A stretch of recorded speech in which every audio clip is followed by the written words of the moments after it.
আসসালামু আলাইকুম ওয়া রাহমাতুল্লাহি ওয়া বারাকাতুহু। ইন্নাল হামদুলিল্লাহ। মেরে মুআজ্জাজ হাজিরিন, আজকে আপনাদের উদ্দেশ্যে একটা ভিডিও নিয়ে হাজির হয়েছি। আপনারা থাম্বনেল দেখেছেনই। তো আসলে প্রায় সময় আমাদের কাছে একটা প্রশ্ন আসে। একটা সমাধানের জন্য মানুষ ফোন করে বা মেসেজ করে, সেটা হচ্ছে তারা পড়াশোনা করেছে, পড়াশোনা শেষ করেছে এবং তাদের রেজাল্ট ভালো, কিন্তু চাকরি হচ্ছে না, চাকরি পাচ্ছে না। তো দেখেন, আসলে মানুষ যখন সমস্যার ভিতরে পড়ে যায় তখনই একমাত্র আল্লাহকে স্মরণ করে। মানুষ যখন ভালো সময়ে থাকে তখন আল্লাহকে স্মরণ করে না।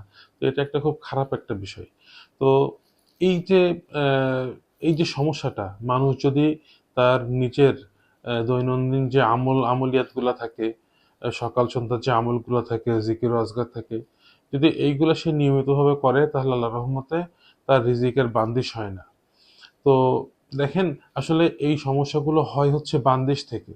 আমরা আমাদের কাজকর্ম, চলাফেরা, আমাদের দৈনন্দিনের আমাদের যেগুলো করণীয়, মহান আল্লাহ রব্বুল আলামিনকে খুশি রাখার জন্য যেগুলো করণীয়, নবী পাক সাল্লাল্লাহু আলাইহি ওয়াসাল্লাম যেভাবে চলে গেছেন, যেভাবে বলে গিয়েছেন, সেইভাবে যখন আমরা চলাচল বন্ধ করে দিই, তখন আসলে আসমান থেকেই আমাদের উপরে একটা বান্দিশ চলে আসে। আসলে এই বান্দিশটা আসে আমাদের ভালোর জন্য, রহমত স্বরূপ আসে। কারণ বান্দা যখন খারাপ দিকে চলে যায়, তখন আল্লাহ তাকে খারাপ থেকে ভালোর দিকে আনার জন্যই তাকে বিভিন্ন ধরনের বালা মুসিবত পরীক্ষা দিয়ে তাকে পরীক্ষা করে এবং তাকে ভালোর দিকে নিয়ে আসে। তো যেমনটা বললাম আর কি, যখনই মানুষ সমস্যায় পড়ে তখনই সে আল্লাহর দিকে আসে, এছাড়া কিন্তু সে সাধারণত আসতে চায় না। তো যাই হোক, আহ, মানুষ যখন চেষ্টা করে কোনো কিছু পাওয়ার জন্যে, তাকে চেষ্টা তো করতেই হবে, চেষ্টা ছাড়া তো কোনো কিছু হবে না। তার কারণ আল্লাহ তাআলা তো নিজেই একথা বলেছেন যে ওয়াল্লাযীনা জাহাদু ফীনা লানাহদিয়ান্নাহুম সুবুলানা। যে চেষ্টা করবে, আল্লাহ তাআলা তাকে তার চেষ্টার দিকে তাকিয়েই তার ফলটা দিবেন।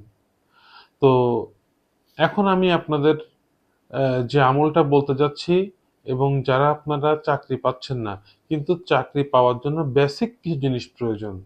প্রথমত হচ্ছে শিক্ষা। আপনার চাকরিটা পাওয়ার জন্য যে পরিমাণ শিক্ষাটা প্রয়োজন সেটা আপনার পাশে হতে হবে। আর কিছু কাজ এমন থাকে, কিছু চাকরি এমন থাকে যেখানে শিক্ষাটা গুরুত্বপূর্ণ নয়, অভিজ্ঞতা, তাজুর্বা এটা হচ্ছে প্রধান। তো যদি অভিজ্ঞতা থাকে সেক্ষেত্রে শিক্ষার বিষয়টা শিথিলযোগ্য থাকে। তো এইটা আপনার হাসিল থাকতে হবে। এটা আপনার কাছে থাকতে হবে। না হলে তো আপনি আ ওইটার জন্য ফিট হবেন না।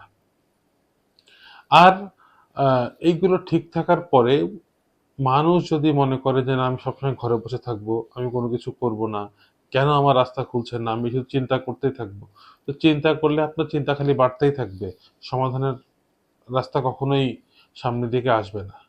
তো যাই হোক, মেরে সামিন, যেটা বলার উদ্দেশ্য সেটা হচ্ছে, যদি কেউ এরকম ধরনের সমস্যায় ফেঁসে যান, তাহলে আপনারা যেটা করবেন, এই আমলটা আপনারা ফজরের নামাজের পরেও করতে পারেন অথবা এশার নামাজের পরেও করতে পারেন।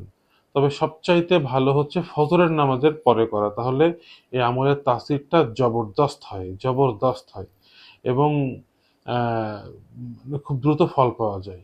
তো আমলটা কি? আমলটা হচ্ছে সূরা মুজাম্মিল। এইটা ১১ বার করে পড়া।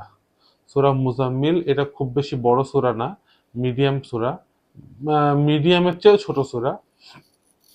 এইটা আপনারা প্রতিদিন ফজরের পরে অথবা যেকোনো নামাজের পরে যখনই আপনাদের সময় হয়, অনেকের ফজরের সময় ঘুম ভাঙে না, অনেকের হয়তো নামাজ কাজা হয়ে যায়, অনেকের হয়তো ফজরের পরে নামাজের পরেও অনেক কাজে সে ব্যস্ত হয়ে যায়, পড়াশোনা থাকে, বিভিন্ন ধরনের মুতাআল্লা থাকে।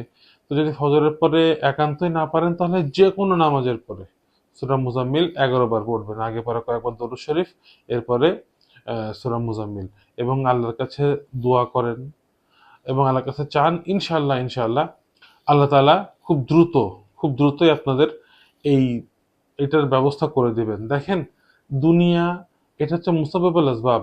এইটা হচ্ছে মানে উম আমাদের কাজ হচ্ছে দুনিয়ার সমস্ত আসবাবকে জোগাড় করা। আল্লাহ তাআলাও আমাদেরকে আসবাবগুলো দিয়ে দেন। আল্লাহ তাআলা দুনিয়াতে আসবাবও দিয়েছেন, জিনিসপত্রও দিয়েছেন এবং তার ভেতরে তাসিরও দিয়েছেন। এই চাকরি, এটা একটা আসবাব। এই কাজ এটা একটা আসবাব, তো এটা আমাদেরকে হাসিল করতে হবে, হাসিল করে আমাদের অনুগত করতে হবে এবং সেখান থেকে আমাদের ভালো একটা কিছু অর্জন করতে হবে। এটাই ব্যাপার। তো আল্লাহ তাআলা এগুলো সবগুলোই আমাদের জন্যই সৃষ্টি করেছেন। সুতরাং আমরা কেন নিব না, কেন পাবো না?